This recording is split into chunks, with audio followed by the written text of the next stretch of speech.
자, 2025학년도 대학 수학능력시험 6월 모의평가 드디어 마지막 지문인 A어 지문을 같이 한번 볼까 합니다. A어 지문이 상당히 어려웠다는 사실은 부정하기 힘든 것 같아요. 아주 깊이 있는 이해가 필요했고 또 그 이해하는 과정 자체가 매우 복잡했었던 것 같고 소재도 논리학 지문이라서 여러분들이 아마 생소하게 느끼거나 처음부터 어렵다라는 선입견을 가지고 들어갔을 것 같아요. 그럼에도 불구하고 우리가 이번 6월 모의고사에서 하나 알아갈 수 있었던 건 평가원이 이 세 개의 독서 지문을 구성할 때 하나의 지문 정도는 꼭 이렇게 어려운 소재나 어려운 화제나 이해하기 어려운 내용을 가지고 올 거라는 것은 이제는 확실해진 것 같습니다. 여러분들이 이런 부분에 잘 대응하기 위해서는 어려운 질문이라고 해서 포기하거나 관심을 두지 않는 건 이제는 안 될 일 같아요. 그래서 오늘은 A어 지문 조금은 저도 걱정이 앞서지만 그럼에도 불구하고 같이 힘내서 한번 보도록 하겠습니다. A어 지문을 보기 전에 가장 먼저 여러분들이 눈이 갔으면 하는 것은 14번 문제입니다. 14번 문제. 자, 다음은 윗글을 읽고 학생이 작성한 학습활동지이다. 윗글을 바탕으로 할 때 적절하지 않은 것은? 이라는 문제인데요. 자, 보기 내용을 보면 다음의 진술에 대해 윗글에 제시된 학사들이 보일 수 있는 견해를 작성해 봅시다. 같이 한번 볼까요? 객관적으로 존재하는 도덕적 사실이 있다. 아직 우리는 지문 내용을 읽지 않았다라고 가정을 하기 때문에 어떤 진술이 하나 나타났다. 이 진술 자체를 기억하거나 이해하는 건 조금 어려울 수 있겠지만 아래에 있는 반응을 볼게요. 전통적인 윤리학자들은 옳다라고 하고 A어라는 사람은 옳지 않다고 하고 있습니다. 어떤 진술에 대해서 옳다, 옳지 않다 견해가 서로 상반된 견해가 나타나고 있어요. 자, 두 번째 진술을 보겠습니다. 도덕문장은 참 또는 거짓이라는 속성을 갖는다. 진술 두 번째에 대해서도 에이어와 행크스라는 사람이 옳지 않다, 옳다라고 이야기하고 있어요. 마지막 전권 긍정식의 두 전제에 공통으로 포함된 도덕문장은 내용이 다르다라는 진술에 대해서도 에이어는 옳다고 하고 행크스는 옳지 않다고 하고 있어요. 자, 이렇게 14번 문제를 통해서 우리는 이 글에 전통적인 윤리학자와 에이어와 행크스, 마지막 역시나 에이어와 행크스처럼 서로 상반되는 주장을 펼치는 사람들이 나타난다는 걸 알 수 있습니다. 그러면 적어도 우리는 이 글을 읽을 때 전통적인 윤리학자와 에이어의 견해를 비교하면서 에이어와 행크스의 견해를 서로 비교하면서 글을 읽어야겠다라는 계획을 세울 수 있을 것 같아요. 이런 걸 생각하면서 우리가 지문으로 한번 들어가 보도록 하겠습니다. 가의 1문단입니다.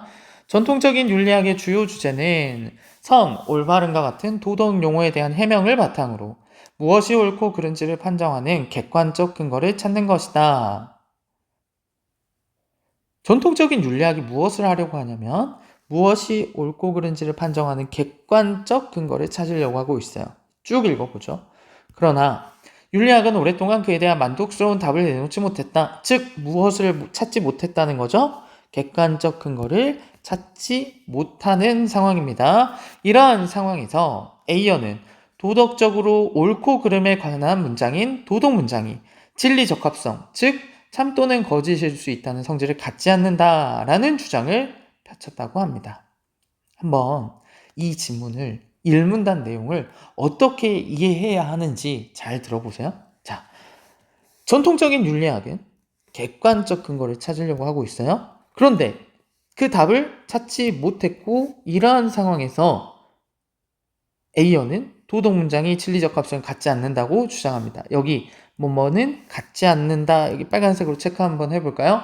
그리고 이 내용을 A어가 전통적인 윤리학을 비판하고 있다고 한번 생각해 봅시다. 자, 그러면 비판의 내용이 뭐가 되느냐? 여기 비판 체크해 주세요. 도덕문장이 진리적 합성을 갖지 않는다라는 주장을 하고 있어요. 자, 그러면 역으로 한번 추론해 볼까요? A어는 도덕문장이 진리적 합성을 갖지 않는다고 전통적인 윤리학자를 비판하고 있습니다. 역으로 전통적인 윤리학은 뭐라고 생각했길래 이렇게 비판했을까요? A어의 생각을 반대로 뒤집으면 되지 않나요?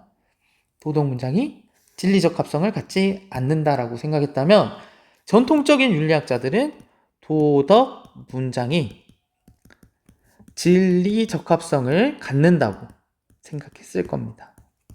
맞죠?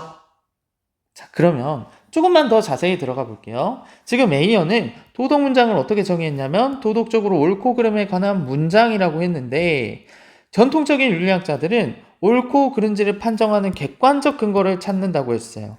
옳고 그른지를 판정하는 객관적 근거, 옳고 그름에 관한 문장. 즉 여기에 생각해 보면 객관적 증거를 어떤 문장의 형태로 찾으려고 시도하는 상황이었나 봐요. 자, 1문단 내용을 정리해 보겠습니다. 조금은 복잡하죠. 이 내용은 마지막 문단에 가면 좀 더 잘 이해할 수 있을 겁니다. 일단 정리해 볼까요? 자, 1문단 내용. 전통적인 윤리학과 A어가 등장했습니다. 전통적인 윤리학자들이 도덕적인 용어의 참고서를 따져서 객관적 근거를, 즉 도덕 문장을 찾으려고 했는데 A어가 뭐라고 비판합니까? 도덕 문장은 진리적 합성을 갖지 않는다라고 비판했어요. 그 말은 전통적인 윤리학자들이 도덕 문장은 진리적 합성을 갖는다라고 이미 전제하고 있었다라는 겁니다. 조금은 이해가 될지 모르겠네요. 어쨌든 여기에서 중요한 내용은 A어의 비판을 바탕으로 전통적인 윤리학자들의 생각을 추론하는 작업이 조금은 필요했겠다 하는 그런 생각이 듭니다. 자, 이 문단을 같이 보겠습니다. A어는 진리적 합성을 갖는 모든 문장은 그 문장에 사용된 단어의 정의를 통해 검증되는 분석적 문장이거나 경험적 관찰에 의해 검증되는 종합적 문장이라는 원리를 바탕으로, 여기에서 한번 끊고 가죠. 자, 이거나의 더하기 표시 먼저 한번 해볼까요? 진리적 합성을 갖는 모든 문장은 분석적 문장이거나 종합적 문장이다 라고 말하고 있습니다. 자, 그러면 여기에서 우리가 좀 짚고 넘어가야 될 게 있어요. 자, 진리적 합성의 정의는 무엇이었습니까? 바로 위에 있네요. 참 또는 거짓일 수 있다는 성질이죠. 요거를 먼저 적어놓고 갈게요. 진리적 합성을 갖는 것은 참 또는 거짓일 수 있는 성질입니다. 그러니까 참 또는 거짓이다, 이거를 진리적 합성이라고 할 수 있겠죠. 그런데 그 진리적 합성을 갖는 문장은 어떤 성질을 갖느냐?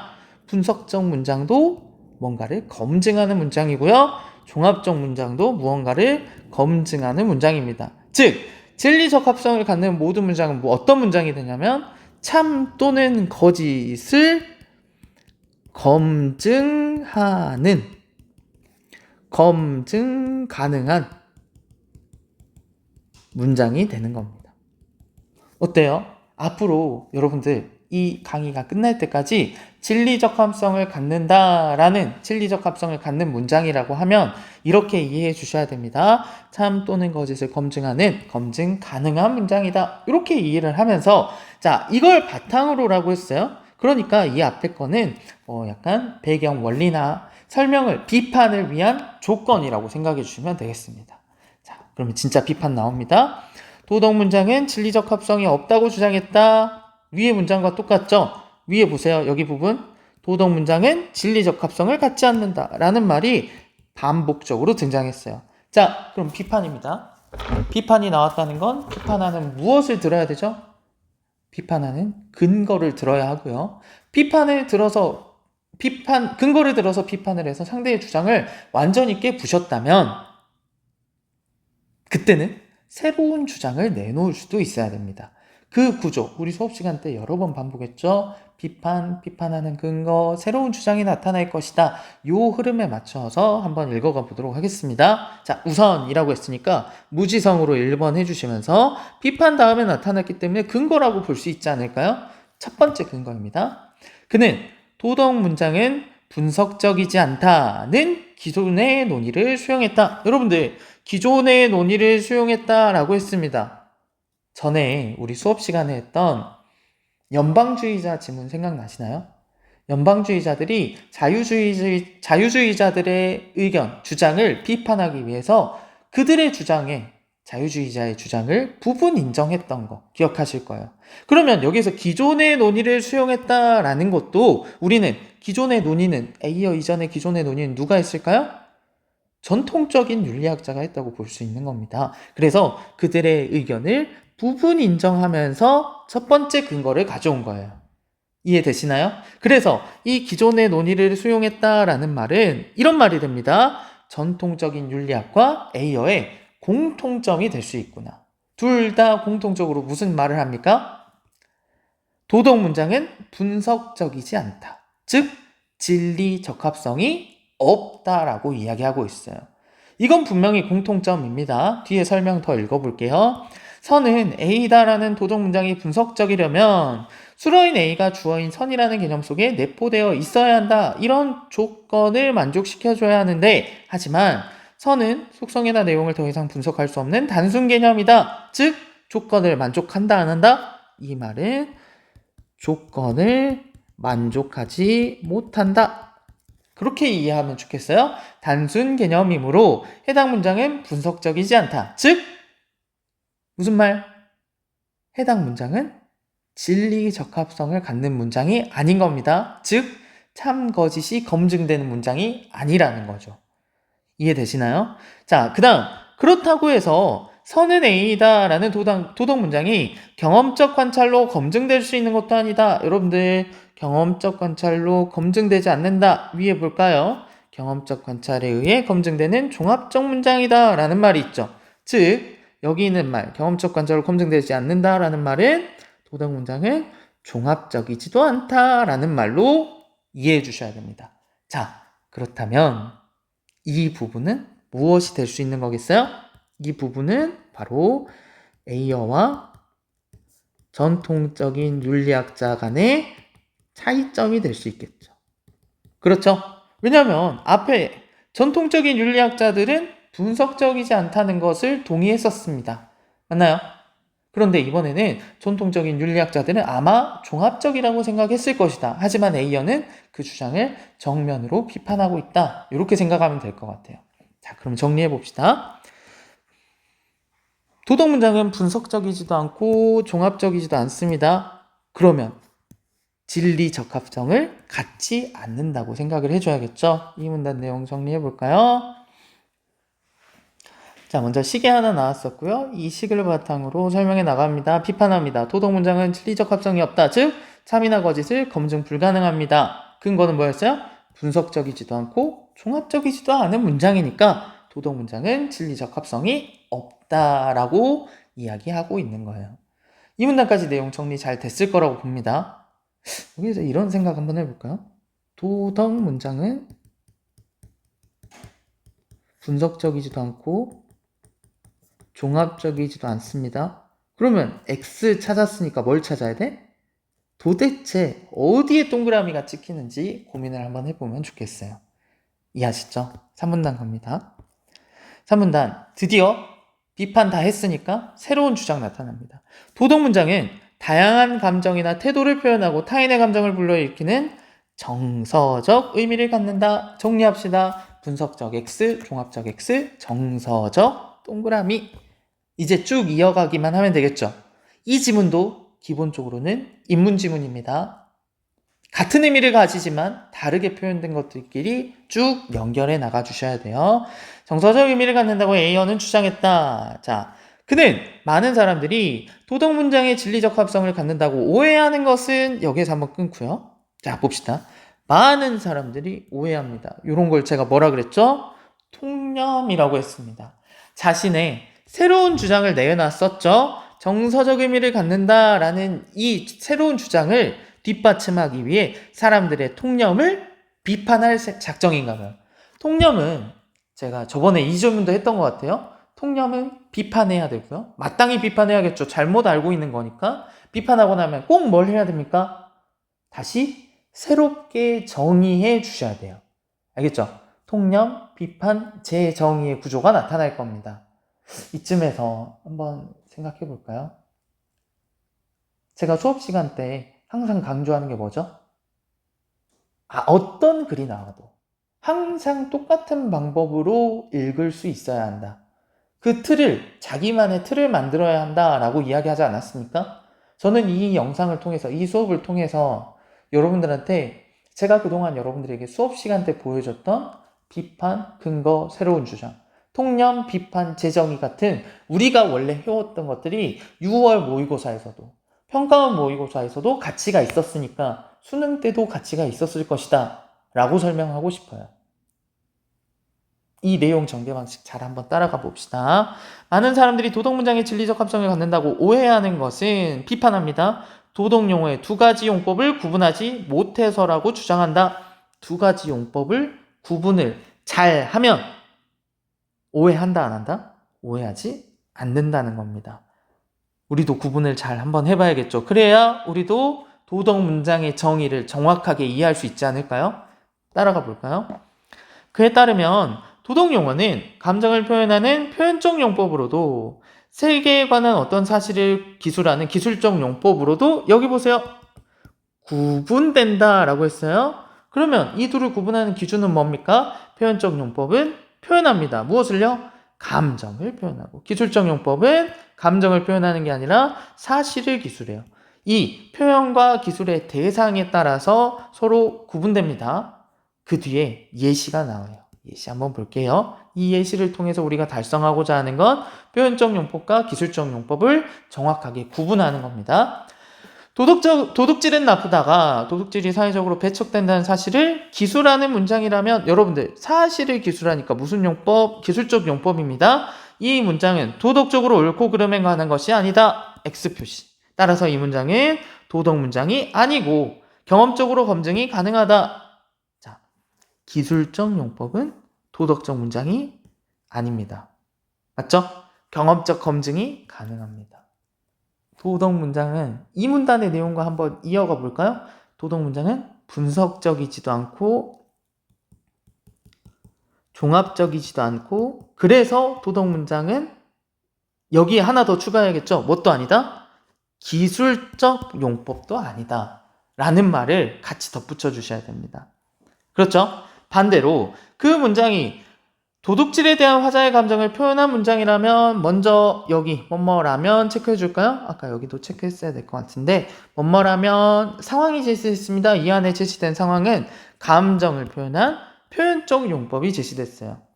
자, 그런데 표현적 용법, 이는 도덕 문장이며 어떤 사실을 기술한 것이 아니다. 드디어 또 하나 나타났습니다. 한번 정리해 볼까요? 우리는 지금 도덕 문장이 어떤 성질을 가지는 것인지 생각하고 있었습니다. 도덕 문장은 진리 적합성을 갖지 않죠. 맞죠? 분석적이지도 않고 종합적이지도 않습니다. 그러면요? 그 다음에 기술적으로 사용하지도 않습니다. 그러면 도덕 문장은 어떤 성질을 가진다? 도덕 문장은 정서적이고 표현적이라는 특징을 가진다. 요거를 여러분들이 정확하게 OX로 연결해 나가는 작업을 했었는지 저는 한번 물어보고 싶어요. 아시겠죠?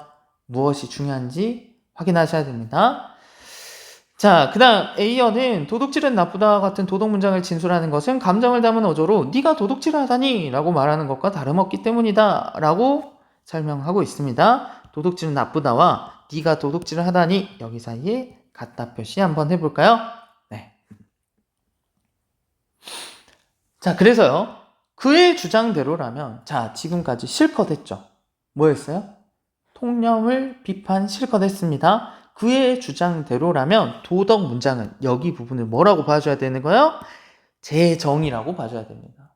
그러면 재정의한다는 건 어떤 느낌이냐면, 도덕 문장은 이런 문장이다 라고 끝나야 되죠. 맞죠?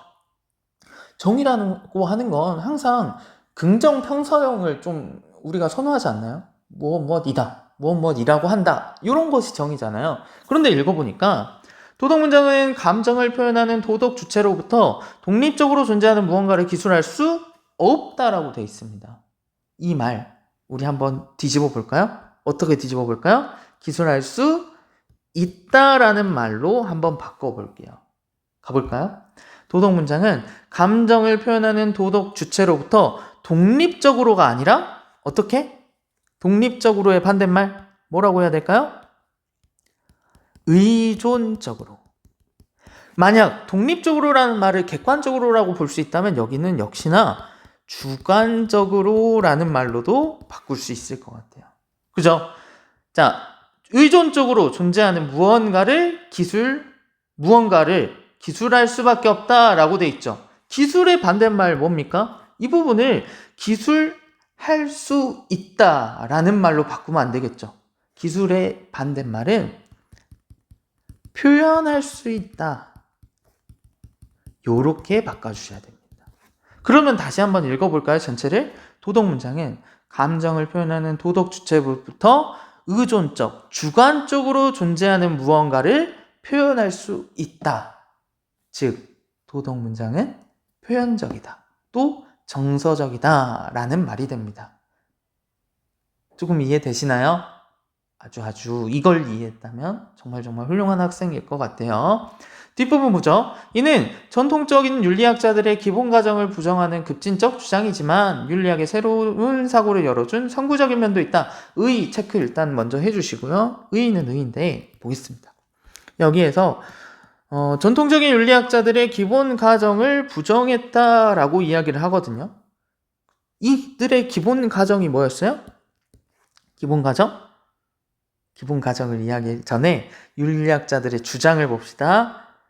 객관적인 근거, 즉 도덕 문장을 찾는 게 그들의 목표였고 주장이었죠. 그런데 이들은 어떤 기본 가정을 가지고 있었다? 도덕 문장은 진리 적합성을 가진다. 이게 바로 기본 가정에 해당한다라는 겁니다. 이 기본 가정을 무너뜨렸죠. A어가 진리적 합성 없다. 분석적이지도 않고 종합적이지도 않다라고 무너뜨렸죠. 그러면서 사람들이 잘못 파악하고 있는 것은 도덕 문장은 기술적이지 않고 표현적이기 때문에 주체로부터 의존적, 주관적으로 존재하는 무언가를 기술할 수 있을 뿐 독립적, 객관적인 도덕 문장이란 존재할 수 있다 없다? 없다라고 하고 있는 겁니다. 자, 이 문단 내용 정리 한번 해볼까요? 조금은 어렵겠지만 한번 이거 잘 정리해 봅시다. 새로운 주장입니다. 도덕 문장은 분석적, 종합적이지 않고 정서적 의미를 갖는다. 이 주장을 뒷받침하기에 통념을 지적하죠. 도덕 문장이 진리적 합성을 갖는다라고 생각하는 것은 이유가 무엇이다?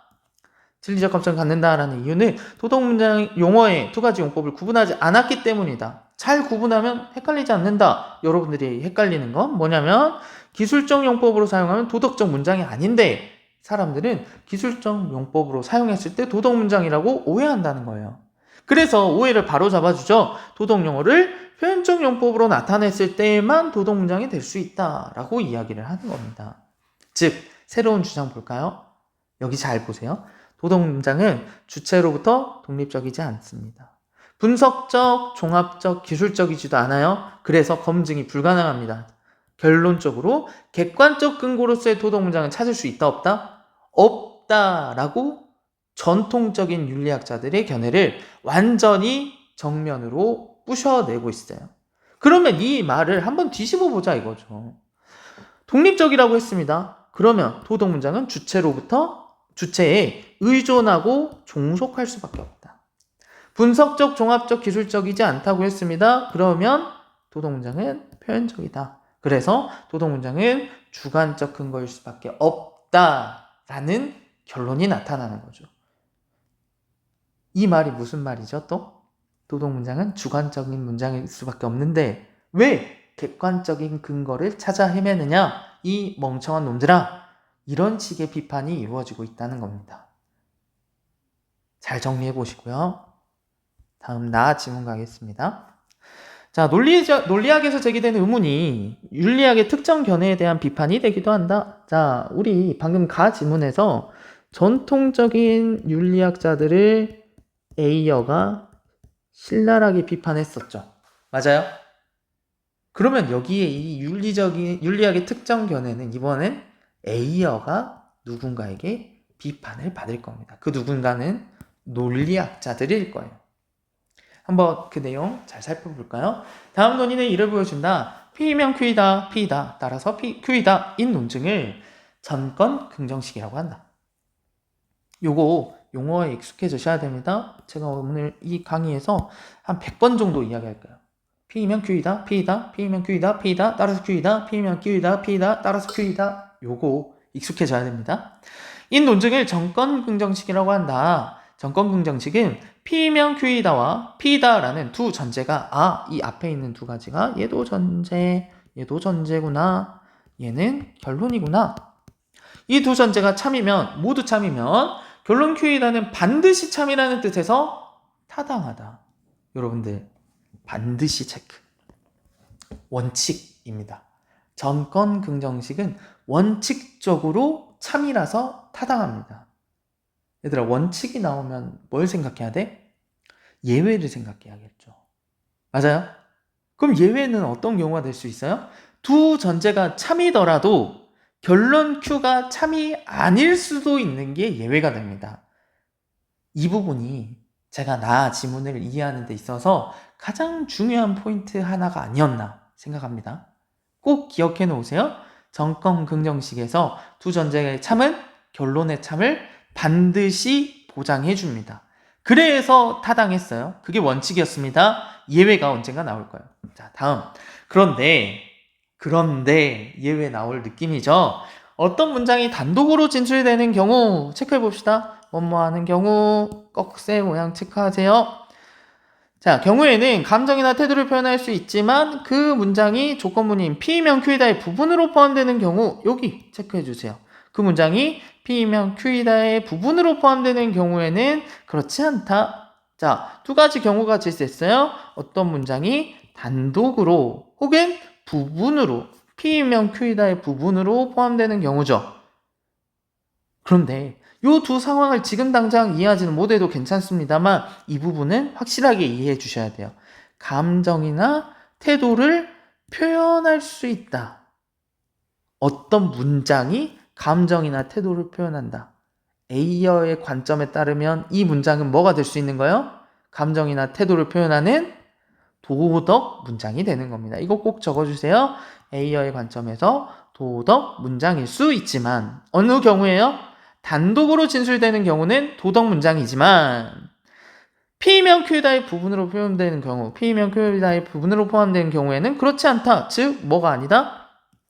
이 부분으로 포함된 경우에는 도덕 문장이 아니다라고 하는 겁니다. 아니 같은 문장인데 왜 어떤 단독인 경우에는 도덕 문장이고 단독이 아니면 도덕 문장이 아니다. 요거 헷갈리면 안 됩니다. 단독은 도덕 문장, 단독이 아니면 도덕 문장도 아니다.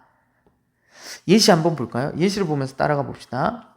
귤은 맛있다는 화자의 선호라는 감정을 표현한다. 자, 그러면 얘는 지금 귤은 맛있다라는 게 선호라는 감정을 표현한다. A의 관점에서 소속 문장이죠. 그러면 여기 있는 귤은 맛있다는 어떤 경우라고 봐줘야 돼요?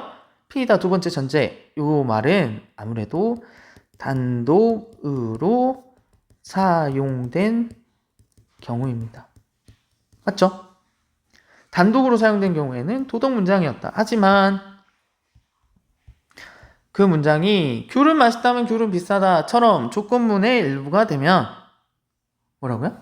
여기는 이 경우는 일부가 되면 부분인 경우에는 귤에 대한 화자의 화자의 선호를 표현하지 않는다고 했습니다. 즉 뭐가 아니다? 도덕 문장이 아니다.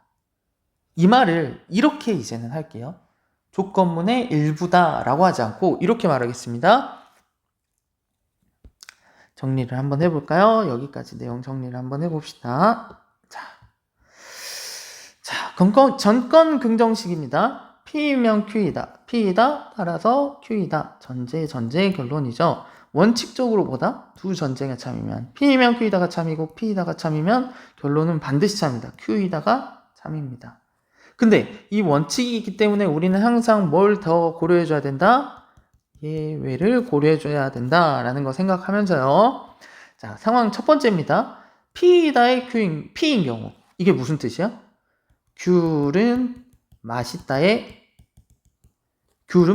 경우. 즉, 단독으로 진술된 경우죠. 단독 진술 경우입니다. 요때는 감정이나 태도를 표현 가능하다. 즉, A의 관점에서 토독 문장입니다. P이면 Q이다의 P인 경우는 뭘 말하나요? 귤은 맛있다면 비싸다의 귤은 맛있다면 귤은 비싸다의 귤은 맛있다죠. 제 말 이해 가시나요? 이 경우에는 감정이나 태도를 표현할 수 없다. 즉, 도덕 문장이 아니다. 앞으로 이 말을 계속 쓸 거예요. P이다의 P. P이면 Q이다의 P. 이 말에 익숙해지시기 바랍니다. P이다의 P는 도덕 문장이고 P이면 Q이다의 P는 도덕 문장이 아닙니다. 힘든데요? 한번 읽어봅시다. 이제부터 진짜 본격적인 이야기 나와요. 자, 이에 전권 긍정식의 P가 감정이나 태도를 표현하는 문장일 때 여기 이 가정법 한번 체크해 봅시다. 어떤 특정한 조건을 나타냈어요? 맞죠? 뭐뭐일 때 가정법 아닙니까? 그러니까 이 앞에 게 조건이에요. 조건 내용 읽어볼까요? 전권 긍정식의 P가 감정이나 태도를 표현하는 문장일 때, 즉 이 말 무슨 말입니까? P가 도덕 문장일 때 이런 뜻 아니에요? 그죠? 요 조건일 때 P면 Q이다의 P와 P이다의 P 사이에 내용의 차이가 생기므로 전권 긍정식임에도 두 전제의 참이 결론 Q이다의 참을 보장하지 않는다는 것이 몇몇 논리학자들이 제기한 문제였다. 자, 여기서부터 여기까지 읽었는데요. 문제라는 말에 눈이 가장 먼저 갈 것 같습니다. 문제. 근데 단순 문제가 아니라 논리학자들이 문제를 제기했죠. 이 부분을 뭐라고 봐줘야 된다? 바로 비판이라고 봐주시면 좋을 것 같아요. 논리학자들의 비판 내용 한번 봅시다. 전권 긍정식임에도 투전제의 참이 결론 Q이다의 참을 보장하지 않는다. 무슨 말이죠? 전권 긍정식의 원칙이 뭐였습니까? 반드시 두 전제의 참이 결론 Q의 참을 반드시 보장한다는 게 원칙이었죠. 그런데 보장하지 않는답니다. 보장하지 않는데요. 그러면 예외가 발생한다는 거죠. 이해되셨나요? 그래서 비판을 뭘 가지고 하는 거냐면 예외적인 상황이 생긴다라고 비판을 하는 거예요. 그러면 좀 더 고민해 봅시다. 이 예외가 발생한 이유는 무엇이죠? 예외가 발생한 이유는 앞에 봅시다. 예외가 발생한 이유는 P면 Q이다의 P와 P이다의 P 사이의 내용의 차이가 생겼기 때문에 이런 예외가 발생하는 거죠. 맞아요? 어떤 내용의 차이가 생겨요? P면 Q이다의 P는 도덕 문장이 아니고 P이다의 P는 도덕 문장이지 않습니까? 이 차이 때문에 예외가 발생한다는 거예요. 이게 아주 직접적인 원인입니다. 그런데 조금만 더 거슬러 올라가면 더 간접적인 원인은 뭐예요? 애초에 전권 긍정식의 P가 도덕 문장이기 때문에 이런 예외적인 상황이기 때문에 내용의 차이가 생기는 거 아닌가요? 그래서 비판하는 근거를 두 가지로 잡아주셔야 됩니다. 두 가지. 첫 번째는 뭐다? 내용의 차이가 생긴다. P면 Q이다의 P는 도덕 문장이 아닌데 P이다의 P는 도덕 문장이니까 내용의 차이가 생겨서 예외가 발생한다. 그 다음 전권 긍정식의 P가 도덕 문장이기 때문에 예외가 발생한다. 이 두 가지로 살펴봐 주시면 좋을 것 같아요. 예시까지 읽어보고 이 내용 완전히 정리해보죠. 자, 제기한 문제였다. 전권 긍정식인 표절은 나쁘다 하면 표절에 돕는 것은 나쁘다. P이면 Q이다. 표절은 나쁘다. P이다. 따라서 표절은 돕는 것은 나쁘다. 따라서 Q이다. 라는 논증은 직관적으로 타당해 보인다. 타당해 보이기도 하죠. 하지만 이 이야기는 문제에서 더 하겠습니다. 하지만 표절은 나쁘다가 감정을 표현했다면 여기 한번 체크해 볼게요. 표절은 나쁘다. 얘 P죠. 맞나요? P가 감정을 표현했다면, 즉 P가 도덕 문장이라면 어떤 일이 벌어집니까? 우리는 위에 있는 설명을 이미 보고 왔잖아요. P가 도덕 문장이라면 어떤 문제가 생겨요? 전권 긍정식에 예외가 생긴다는 겁니다. 즉 감정을 표현했다면 위 논증은 타당하지 않다. 즉 전건 긍정식의 예외가 발생한다. 여기를 그렇게 이해하면 되겠어요. 전건 긍정식의 예외 발생한다. 이렇게 이해하면 너무너무 좋을 것 같습니다. 그러므로 이 뒷부분 여기에서 예시는 일단 끝났어요.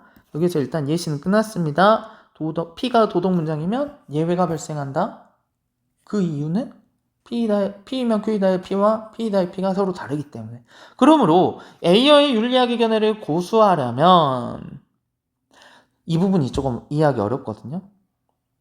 여기 한번 봅시다. 이게 그들의 주장이에요. 논리학자들의 주장입니다. 도덕 문장을 포함하는 전권 긍정식의 타당성을 부정하거나 전권 긍정식은 도덕 문장을 포함할 수 없다고 해야 한다. 요 말을 이해해 봅시다. 설명을 잘 들어보세요.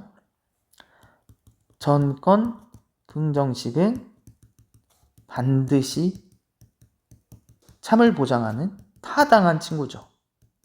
맞나요? 그런데 여기에 뭐만 들어가면? 도덕 문장만 들어가면 문제가 생겨요. 맞죠? 그러면 이거를 두 가지로 해결해 볼 수 있는 겁니다. 첫 번째, 전권 긍정식이 이상하다. 혹은 어떻게 봐야 돼요? 도덕 문장이 뭔가 이상하다.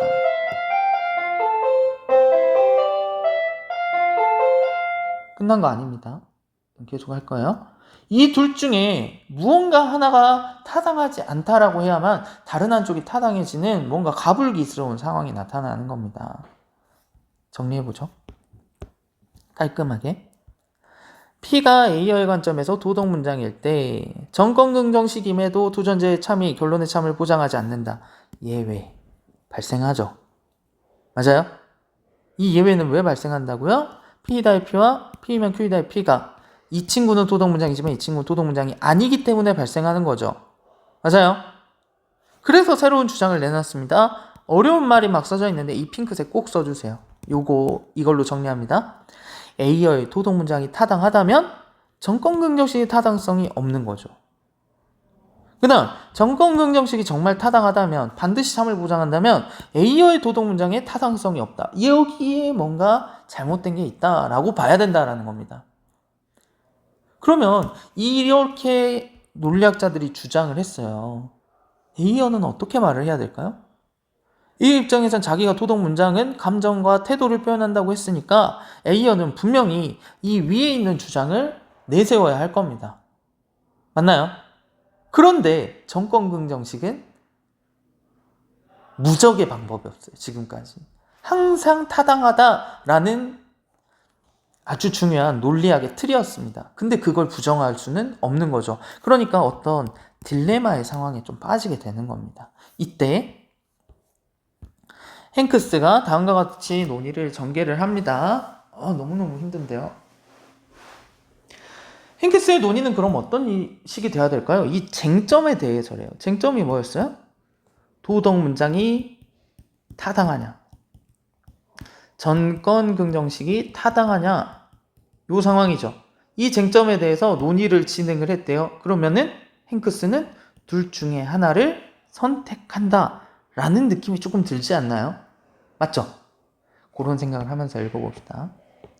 표절은 나쁘다라는 문장은 표절된 대상에 나쁨이라는 속성을 부여한 내용을 가진다. 그런다고 하네요. 그리고 화자의 문장 진술은 그 내용과 완전히 무관할 수는 없기 때문에 그런 문장은 단독으로 진술되든 그렇지 않든 판단적이다. 표절은 나쁘다라는 내용은 단독으로 진술되든 무슨 뜻? P이다의 P이든 그 다음 그렇지 않든 P이면 Q이다의 P이든 판단적이래요. 우리 위에서 뭐라 그랬죠? 단독으로 진술되면 도덕 문장이었죠. 그런데 그렇지 않든 P이면 Q이다의 P라면 도덕 문장이 아니었죠. 그래서 뭐가 발생한다고 했습니까? 내용 차이가 발생한다고 하지 않았어요? 그런데 지금 여기에서 뭐라고 하고 있냐면 P이다의 P든 P면 Q이다의 P든 판단적이다. 즉 내용 차이가 발생한다 안 한다? 안 한다는 겁니다. 어때요? 지금 행크스는 논리학자들이 지적한 비판의 근거를 완전히 부수고 있지 않습니까?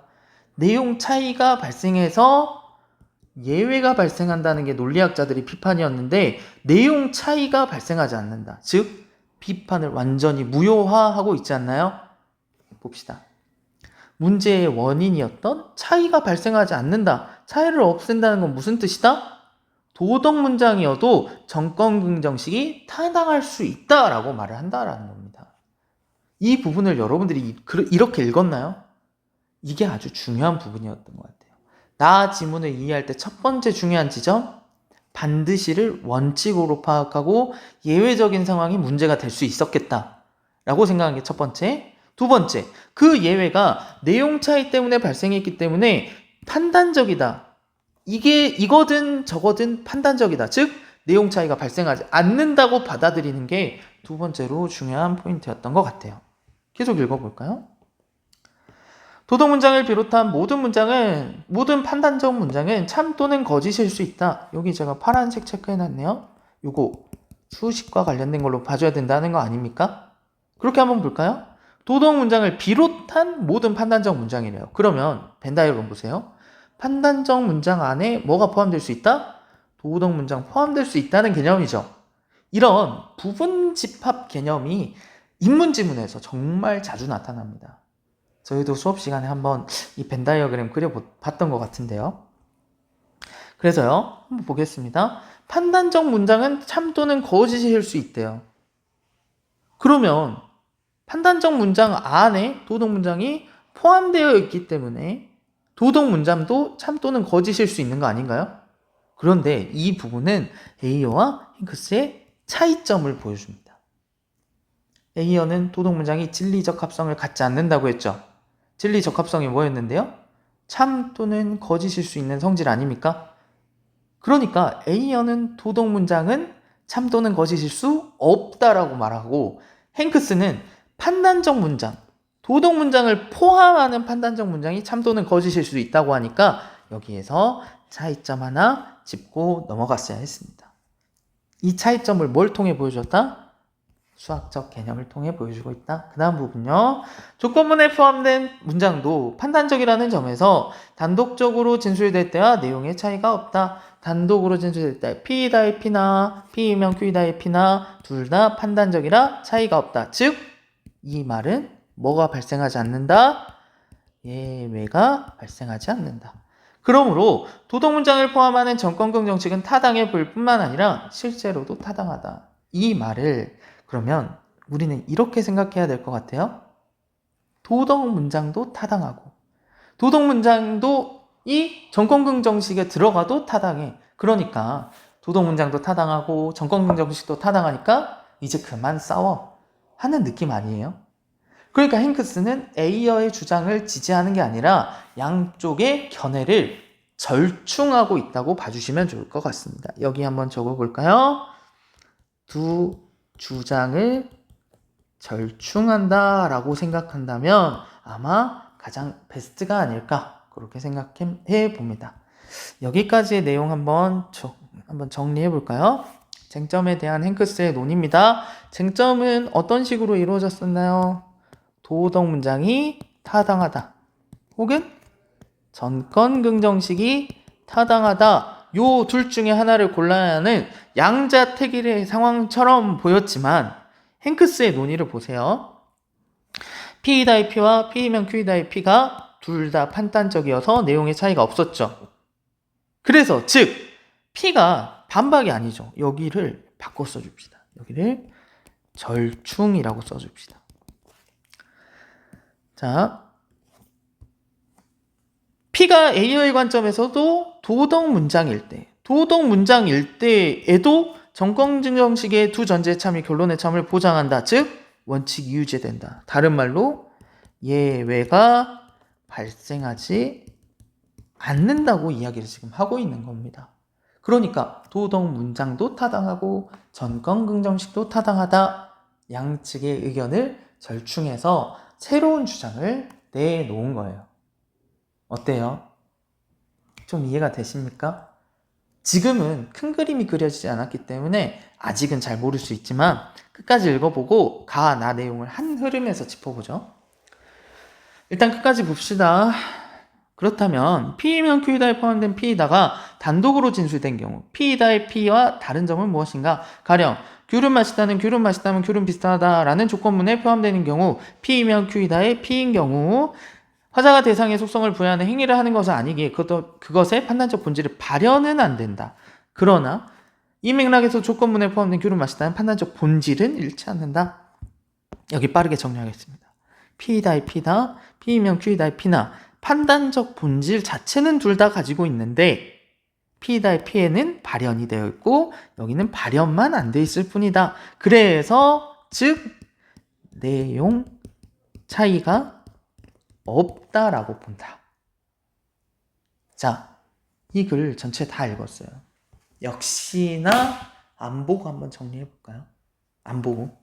어려운 도전이 될 것 같지만 할 수 있을 거라고 봅니다.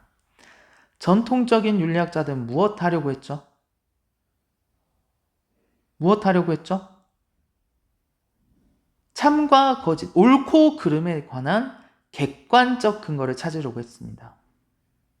그런데 에이어가 그걸 비판하고 나섰죠. 뭐라고요?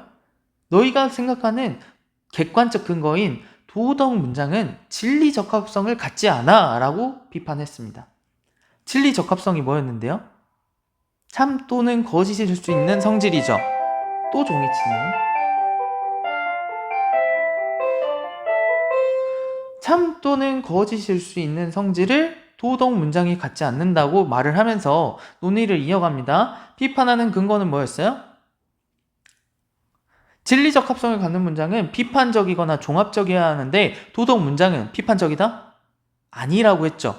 이거는 윤리학자들과 공통점이었습니다. 그리고 도덕 문장은 종합적이지도 않죠. 그래서 진리적 합성을 갖지 않는다라고 말한 다음에 자기의 새로운 주장을 내놓습니다. 도덕 문장은 분석적, 종합적이 아니라 정서적이다라고 말을 해요. 이 새로운 주장을 뒷받침하기 위해서 사람들의 통념을 지적합니다. 먼저 통념 뭐죠?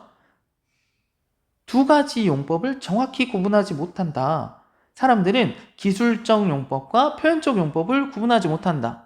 기술적 용법은 도덕 문장이 아닌데 도덕 문장으로 이해하고 있고 표현적 용법은 도덕 문장인데 도덕 문장이 아니라고 오해를 한다는 겁니다. 그래서 생각을 정리했죠. 어떻게 정리했습니까? 도덕 문장은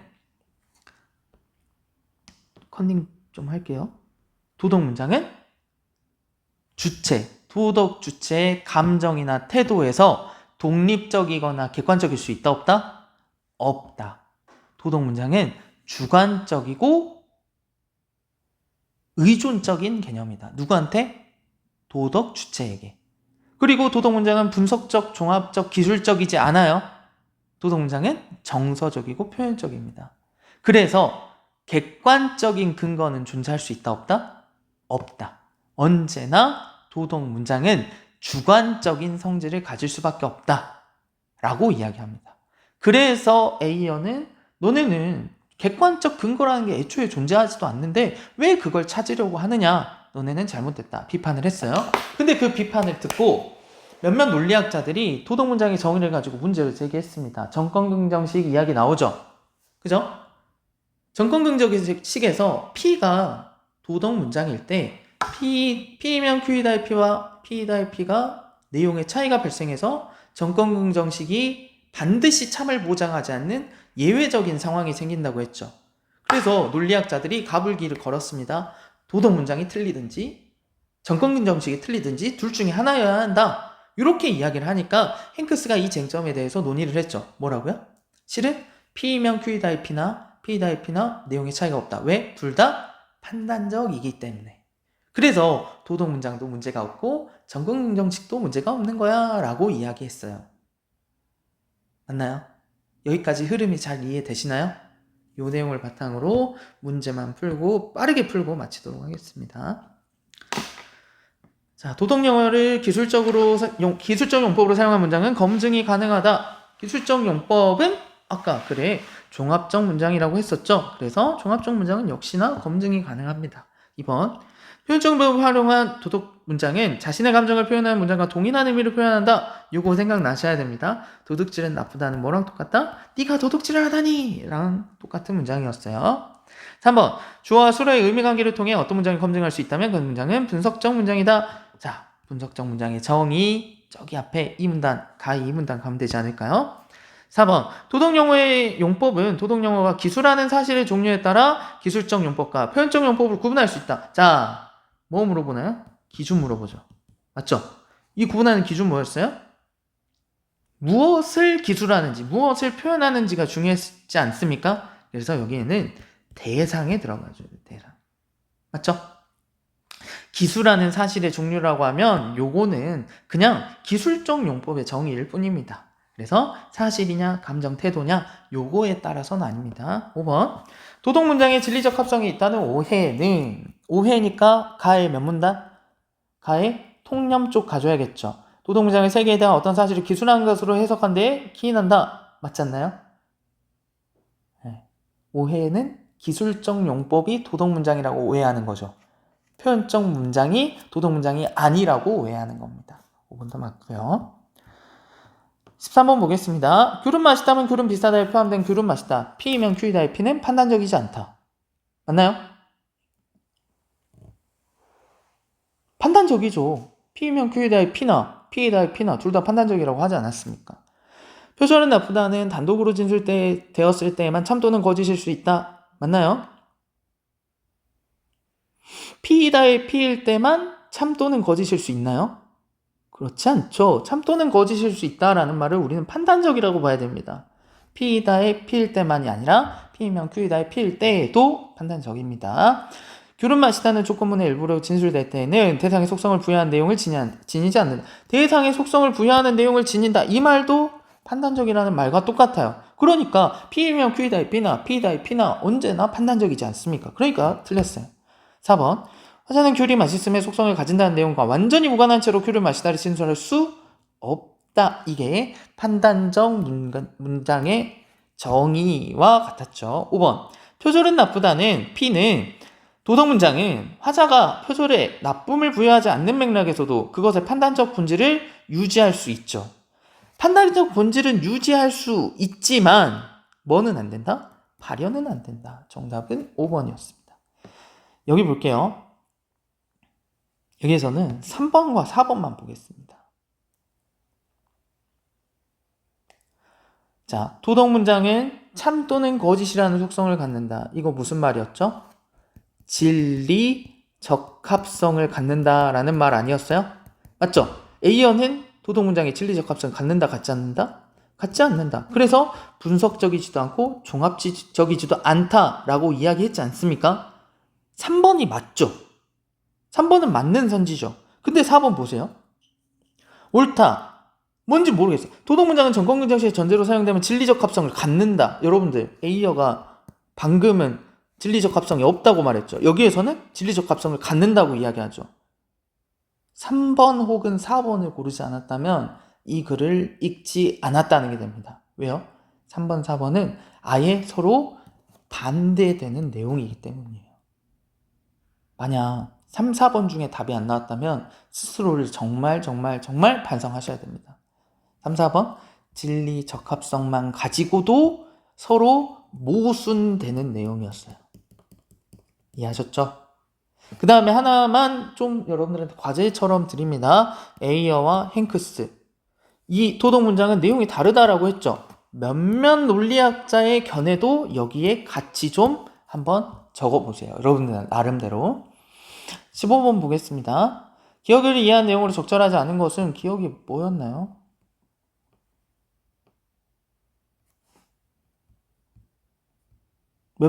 저 문제 예외 말하는 거네요. 그죠? 1번. A의 윤리학의 견해가 옳다면 정권긍정식이 직관적으로 타당해 보이게 된다는 점에서 기억은 A에 대한 비판이 된다. A의 윤리학의 견해가 옳다면, 즉 도덕 문장은 감정이나 태도를 표현하는 문장이라면 정권긍정식이 직관적으로 타당해 보이나요?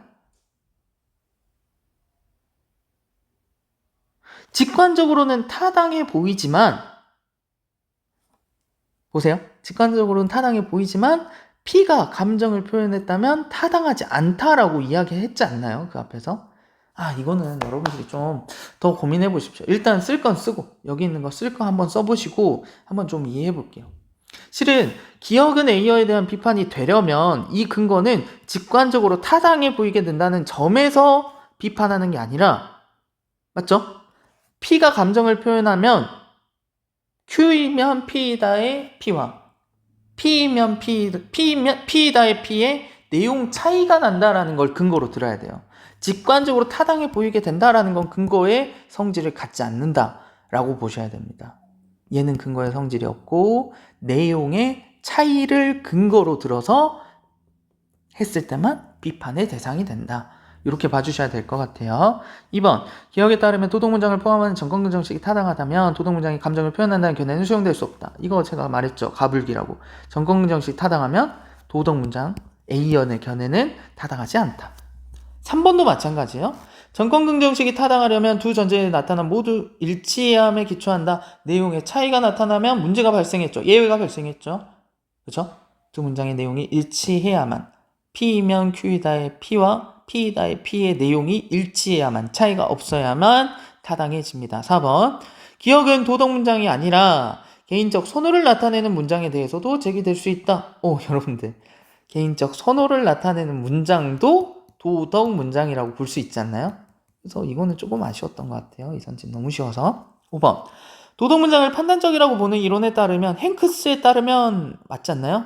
기억은 애당초 발생하지 않는다. 즉 판단적이라고 보면 내용 차이가 생기지 않죠. 내용 차이가 없으면 애당초 예외적인 상황, 두 전제의 참이, 결론의 참을 보장하지 않는 상황도 생기지 않는다는 겁니다. 마지막 보겠습니다. 이건 보기 내용만 설명을 할게요. 자선은 옳다는 자선에 대한 찬성, 폭력은 나쁘다는 폭력에 대한 반대라는 태도를 표현한다. 그러면 A어 관점에서 도덕 문장이죠. 도덕 문장을 포함하는 자선을 옳다면 봉산을 옳다라는 조건문은 태도에 대한 태도를 표현한다. 위와 같은 주관적 태도에는 참 거짓이 없다. 즉 도덕 문장에는 뭐가 없다? 진리 적합성이 없다. 여기까지 이해되시죠? 자선은 옳다면 봉사는 옳다와 자선은 옳다가 나타내는 태도를 지니면서 봉사는 옳다에 반대하는 것은 비일관적이다. P면 Q이다, P이다.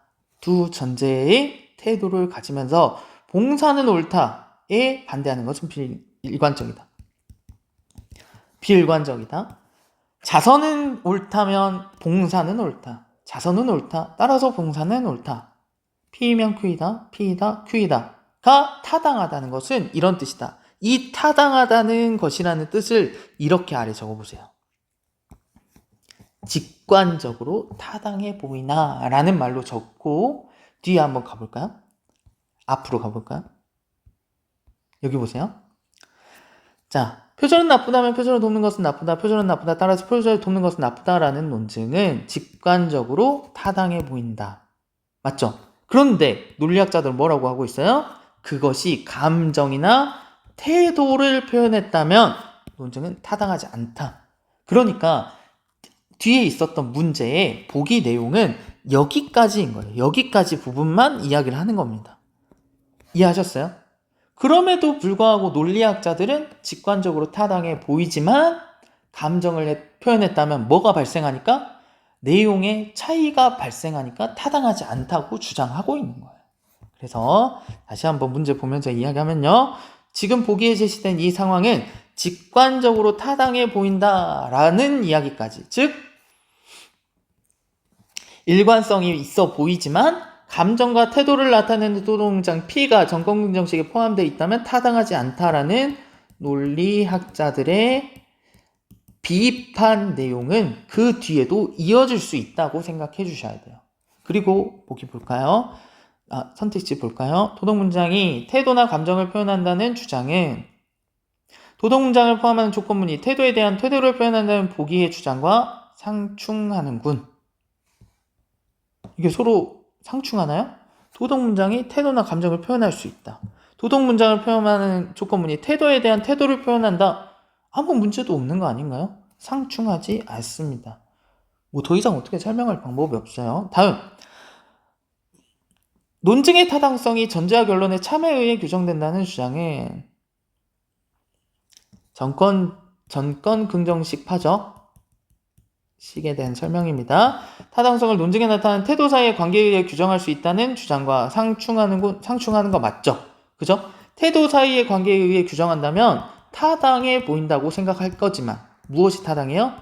도덕 문장이 포함된 전권 긍정식이 타당하다고 생각을 하지만 얘네는 이렇게 생각하면 뭐가 되는 거예요? 타당하지 않다라고 보지 않습니까? 그러니까 얘는 맞는 선택지가 되는 거예요.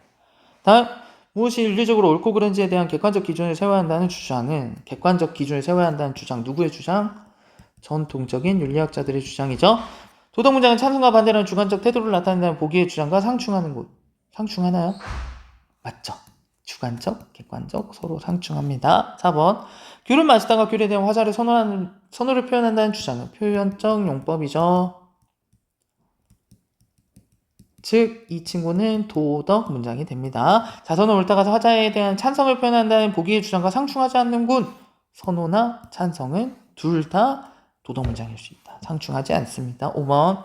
도둑질은 나쁘다가 화자의 정서를 표출하므로 진리적 합성이 없다는 주장은 화자의 정서를 표출하므로 진리적 합성이 없다. 도덕 문장은 진리적 합성을 받지 않는다라는 주장, A의 주장입니다. 폭력에 대한 화자의 태도를 표현하는 문장이 참것일 수 없다는 주장과 상충하지 않는 곳, 태도를 표현하는 문장이 참것일 수 없다. 주장과 상충하지 않는 진리적 합성이 없다는 말이죠. 1시간가량 떠들었습니다. 여러분들은 과연 이해할 수 있었을까요? 제 의도를 잘 받아들일 수 있었을까요? 그게 좀 걱정이긴 하지만 그럼에도 불구하고 여러분들 위해서 6월 모의고사 독서 새 지문 강의를 모두 마쳤다는 데 있어서 참 후련하고 또 기쁩니다. 제가 여러분들을 사랑하는 마음이 있다는 거 여러분 이 영상 보는 누구든지 그 감정을 많이 느껴봤으면 좋겠어요. 그리고 제가 하는 말 한마디 한마디가 제가 이 설명하려고 노력하는 하나하나가 여러분들한테 진심으로 다가가서 모두가 좀 잘 됐으면 하는 바람이 좀 있습니다. 다음에 또 이런 기회가 있겠죠. 그때는 저도 여러분도 더 성장해 있었으면 좋겠습니다. 오늘 여기까지 하겠습니다. 고생했습니다.